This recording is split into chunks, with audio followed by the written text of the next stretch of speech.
Assalamualaikum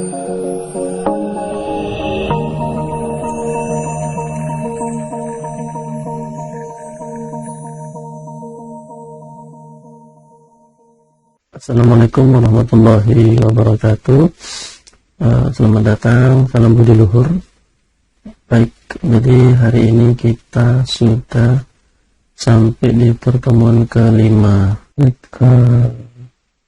Pada pertemuan sebelumnya, yang minggu lalu kita sudah membahas mengenai distribusi binomial, yaitu distribusi yang memiliki dua kejadian, yaitu ada kejadian sukses atau gagal, kemudian ada kejadian misalkan laki-laki atau perempuan, atau bisa juga kejadian munculnya bagian gambar atau bagian angka pada proses pelemparan uang logam. Nah, hari ini kita akan membahas mengenai distribusi hipergeometrik. Baik, sebaran atau distribusi hipergeometrik. Apa sih perbedaan antara distribusi binomial kemudian dengan distribusi hipergeometrik ini? Nah, di sini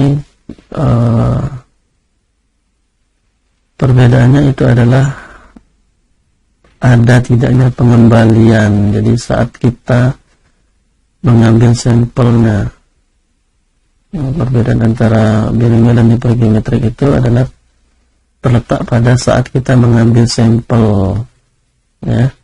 Nah, untuk distribusi binomial itu pada pengambilan sampelnya disertai dengan pengembalian atau pemulihan. Sedangkan untuk yang hipergeometrik itu pada saat pengambilan sampelnya tidak membutuhkan pengembalian. Ciri dari sebaran hipergeometrik itu, yang pertama adalah suatu contoh acak berukuran N diambil dari populasi yang berukuran N besar. Kemudian K kecil dari N benda, N besar benda diklasifikasikan sebagai berhasil, dan N-K, N besar min K kecil benda diklasifikasikan dari benda yang gagal. Nah, kemudian untuk rumusannya itu dinyatakan dalam bentuk seperti ini. Jadi ini rumusnya untuk menentukan distribusi hipergeometrik itu. Nah, ini. Jadi sebaran hipergeometrik berupa acak X yang menyatakan banyaknya keberhasilan dalam contoh acak berukuran N.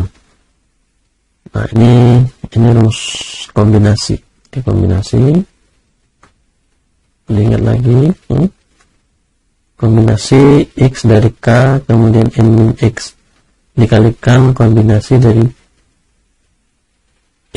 N min X dari N besar min K, kemudian dibagi kombinasi dari N yang diambil dari N besar. Nah, untuk nilai X nya ini dari 0 sampai K. Nah, jadi rumusnya untuk menentukan distribusi geometrik hipergeometrik itu seperti ini. Nah, di mana N besar itu adalah ukuran populasi, kemudian N kecil itu ukuran sampelnya, kemudian K itu jumlah sukses dalam populasi, kemudian X kecil itu jumlah sukses dalam sampel. Nah, itu jadi nanti ketika kita ketemu dengan permasalahan atau persoalan, kita nanti akan identifikasi dulu nanti ya angka-angkanya itu termasuk apa? Apakah N besar, N kecil, K kecil atau X kecil. Nah, kemudian dari situ nanti kita gunakan rumus ini untuk menentukan sebaran hipergeometriknya itu. Oke, nah kita lihat contoh soalnya. Ini dari 10 orang mahasiswa, terdiri dari laki-laki itu sebanyak 6, kemudian perempuannya ada 4. Diambil secara acak 3 orang sebagai perwakilan kelas. Nah, yang ditanyakan adalah berapa peluang diperoleh 2 perempuan. Nah, jadi dari 3 orang perwakilan ini, berapa peluang diperoleh 2 orang perempuan? 2 perempuan sebagai perwakilan. Nah, dari sini kita identifikasi yang mana yang merupakan N besarnya. Jadi N besarnya itu adalah jumlah atau ukuran populasinya. Jadi semuanya. Populasinya adalah mahasiswa. Nah, itu ada 10 orang, maka N besarnya itu adalah 10. Nah, kemudian diambil secara acak 3 orang sebagai perwakilan kelas. Nah, 3 ini adalah ukuran sampelnya atau N-nya, N kecilnya. Atau N kecilnya ada 3. Kemudian jumlah mahasiswa perempuan di sini sebagai K kecil, itu jumlah sukses dalam populasi. Nah, dalam hal ini yang dianggap sebagai suksesnya itu adalah perempuan. Betul, karena yang akan dicari adalah peluang 2 perempuan. Betul. Maka K-nya itu adalah berapa jumlah perempuan dalam populasi itu ada 4. Nah, kemudian yang X-nya itu jumlah sukses dalam sampel. Nah, dari 3 sampel ini akan diambil 2 perempuan. Nah, jadi X-nya itu adalah perwakilan mahasiswa perempuannya. Karena yang dianggap suksesnya itu adalah perempuan ini. Oke. Nah, dari sini kemudian baru kita nanti masukkan ke dalam rumus. Nah, maka sesuai dengan rumus yang tadi, kombinasi dari kombinasi X dari K. Nah, X-nya itu 2, kemudian K-nya itu 4. Nah, yang ini kombinasi dari N besar dikurang K, N besar dikurang K kecil. Nah, N besarnya itu 10,